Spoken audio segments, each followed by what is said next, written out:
The tundra at dusk was supposed to feel endless, but today it felt held. The cold air pressed low, heavy and unmoving, as if the sky had forgotten how to breathe.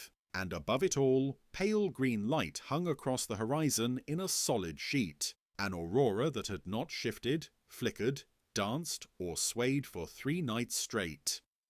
An Arctic hare, small and white against the half-frozen moss, bounded across the uneven ground with quick, soft hops. Her name, given by collar tags researchers had placed on her months ago, was Hare. Usually she ran in bursts, hiding among snow hummocks and heather patches, but tonight her movements were restless, uneasy, cautious in ways even she did not understand. The tundra was dim, that muted blue-grey twilight that stretched forever in polar winter. The sun hadn't risen in days, and the looming aurora usually offered comfort. Dancing ribbons, shifting curtains of emerald and violet that lit the snowfields in gentle waves. But now the aurora hung still, perfectly still. Hare stopped and sat upright, her long ears rotating as she listened. The tundra had its sounds, distant cracking ice, wind brushing across frozen sedge, the occasional call of snowy owls. Tonight, even those were muted. The air felt thick, stagnant, like a heavy lid pressed over the entire region. She blinked at the sky. The aurora was frozen in place, a wide arc stretching across the horizon like a rigid stripe of paint. No pulsing, no drifting, no shimmering. Just a fixed light, washing the tundra in eerie tones that never changed. Hare hopped toward a ridge where the snow was softer.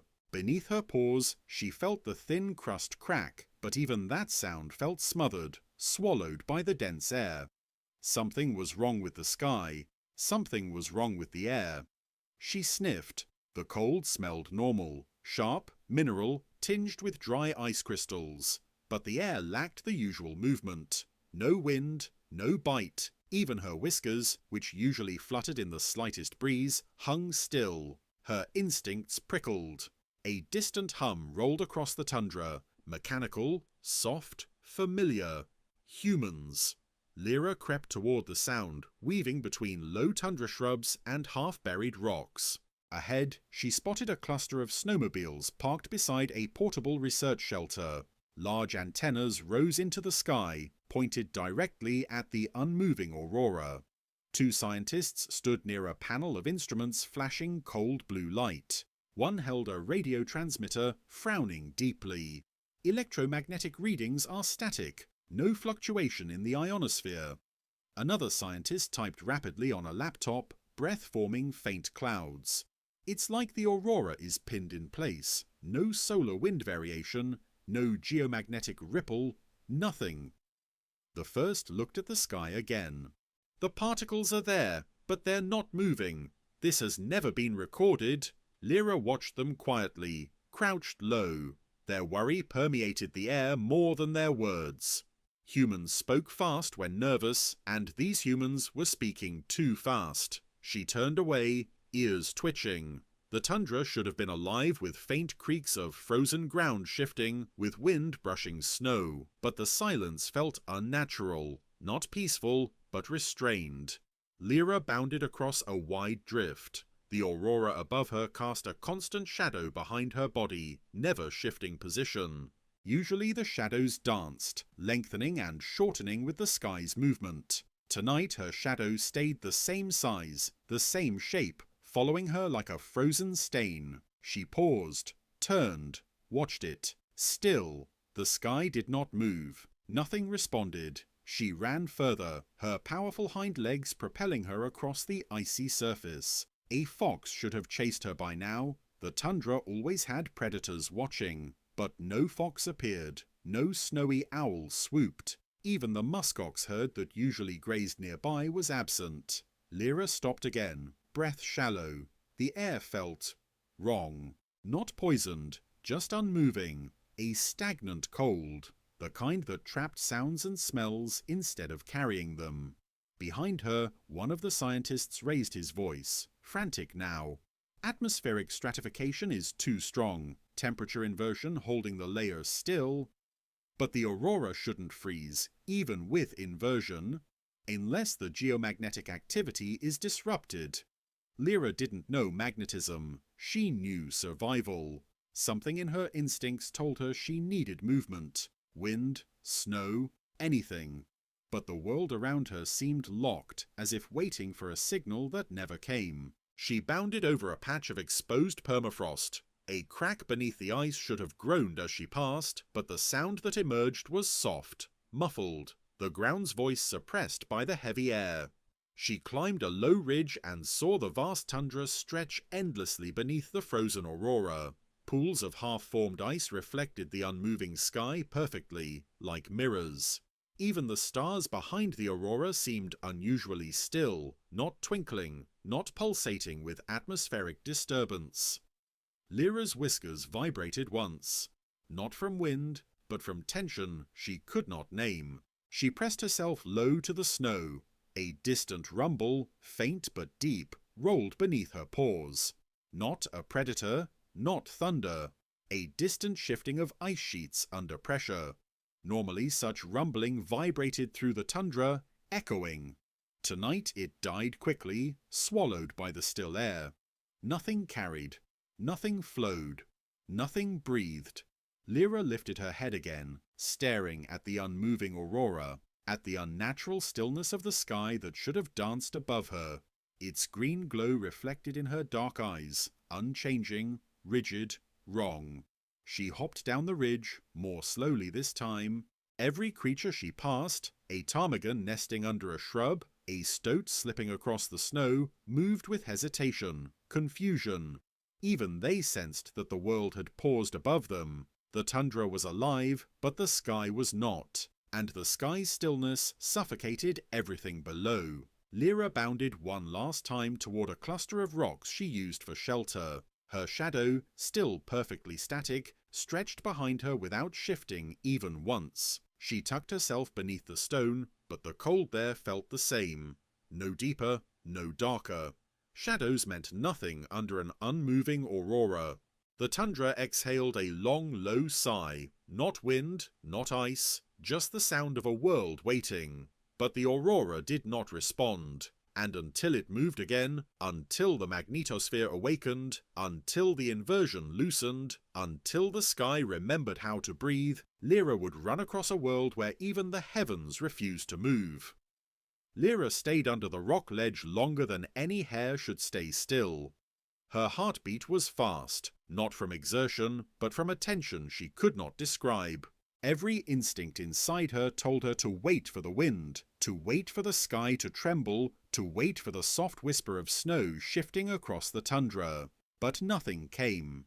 The Aurora overhead still glowed in its rigid arc, bathing the endless snowfield in unmoving green light. Even in her shelter, its glow reached her, a steady brightness that felt less like sky and more like a ceiling pressing down. She blinked repeatedly, hoping something in the light would flicker. It didn't. Eventually the weight of stillness became unbearable. Lyra hopped out from beneath the rock and tested the air. It felt thick, compressed against her whiskers. She tried raising onto her hind legs, reaching for scents, but even smells felt suspended, as if the air refused to carry them. It was then she realized something else was wrong. In the distance, across the flat tundra, she should have seen faint shifting shadows where musk oxen moved slowly across the land. Their dark shapes always migrated along predictable routes, their heavy bodies brushing snow into drifting trails. But today they stood still. A cluster of them, 11, maybe 12, stood in a loose formation near a frozen stream. They didn't graze, they didn't shift positions. They simply stood, heads lowered, bodies stiff, as if confused. Lyra crept closer, moving in small bursts, ears flat against her back. When she reached a low ridge, she stopped. The musk oxen were staring in the same direction, toward the frozen Aurora. Their breath rose in faint plumes that hovered in the air far longer than normal. Even their breathing was suspended, hanging in cold, unmoving layers. Lyra twitched her ears. Usually she could hear the deep, slow rumbling of their stomachs, the shifting of hooves through snow. Tonight, silence. The Aurora above them bathed their backs in greenish light like lacquer. Lyra hopped sideways toward a line of low shrubs, searching for ptarmigans. She found 3 clustered beneath a branch, their white feathers puffed for insulation. But instead of chattering or rustling, they sat perfectly still, heads tucked. When she approached, one finally lifted its head, blinking slowly as if waking from a deep, confused sleep. The bird opened its beak, let out a soft call, a short, questioning chirp. The sound didn't travel. It reached Lyra's ears and then evaporated into the stillness. She backed away, fur rising along her spine. Something greater than the animals was broken. Something in the air, in the sky, in the invisible layers above the tundra, was locked. She heard the faint hum of human machinery again and instinctively began moving toward it. Their presence, though strange, often explained the changes in the tundra. Perhaps this too could be understood if she remained close to them. As she approached, the hum grew louder. She crept through a field of sedge frozen solid against the ground and spotted the research camp again. Now more vehicles surrounded it. Tall masts were erected, magnetometers, spectrographs, antenna arrays, all pointed at the frozen Aurora. Inside the main tent, she heard frantic voices. Ionospheric drift is 0. 0? Do you understand what that means? The particles aren't responding to solar wind. The magnetosphere is behaving like a rigid shell. A woman's voice cut in, sharper. Animals are already disoriented. Snowy owls haven't moved in 2 days. Arctic fox tracks are looping in circles. A man slammed his glove against a metal case. And the Aurora hasn't shifted by even a fraction of a degree. 3 nights! That's physically impossible. Lyra didn't understand their words, but she felt the vibration of tension in their voices. Even humans, creatures that pretended understanding, were unnerved. She hopped closer, settling beneath the edge of a supply sled. The cold metal radiated faint warmth from the machines inside. She rested there a moment, listening. Thermal inversion layer is stronger than anything recorded. Air is completely stratified. No mixing. That explains the sound suppression. Everything is being swallowed near the ground. But not the Aurora. This isn't atmospheric alone. Lyra's ears twitched again. Sound suppression? Yes, she had felt that. Every call, every crunch, every step was muffled. She looked up. The Aurora still hung in the exact same shape. A gentle arc, a single big brush stroke across the horizon. The stars behind it looked like dust frozen in ice. Even the Milky Way seemed paused. A soft crunch of snow made her whip her head around. An Arctic fox emerged from behind a drift, its fur glowing faintly green under the Aurora's still light. It moved strangely, stopping, sniffing, then walking in a wide arc. Foxes usually moved with purpose, mapping scents through the air. But tonight the fox couldn't track anything, no sense moved. Its nose dipped again and again, but it wandered without direction. It passed close to Lyra, though normally it would hunt her without hesitation. Tonight it barely noticed her. It stared at the horizon as if something there flickered at the edge of its senses. But nothing flickered. The sky remained frozen. Lyra backed away, heart pounding faster. She knew predators by instinct, but this fox wasn't a predator tonight. It was lost. Far off, one of the muskoxen let out a deep groan, a sound normally carried far across the tundra. Tonight the sound reached only a few meters before dissolving. Lyra bounded toward a higher ridge where she might get a better view. The snow crunched beneath her paws, but the crunch was muted. Every sound was swallowed. When she reached the ridge's crest, she froze. The entire tundra stretched before her in a dim, washed green landscape. The unmoving Aurora coated everything in its glow. A line of steam rose from a half-frozen river, but even the steam drifted upwards slowly, without wind to push it sideways. Nothing in the world moved except the animals, and even they moved wrong.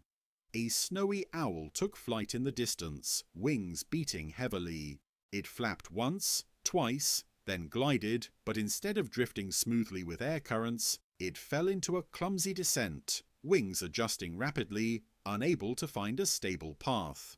Without atmospheric movement, owls couldn't soar. They needed wind. The owl landed awkwardly. It did not try again. Lyra watched, trembling. She understood now. This wasn't just cold. This wasn't just a calm night. The world's upper breath, the aurora, the wind, the charged particles, the sky's own movement, had frozen. And the lower world, animals, scent, sound, instincts, was unravelling beneath it. She turned to retreat, but halfway down the slope she stopped. A deep hum vibrated through her paws.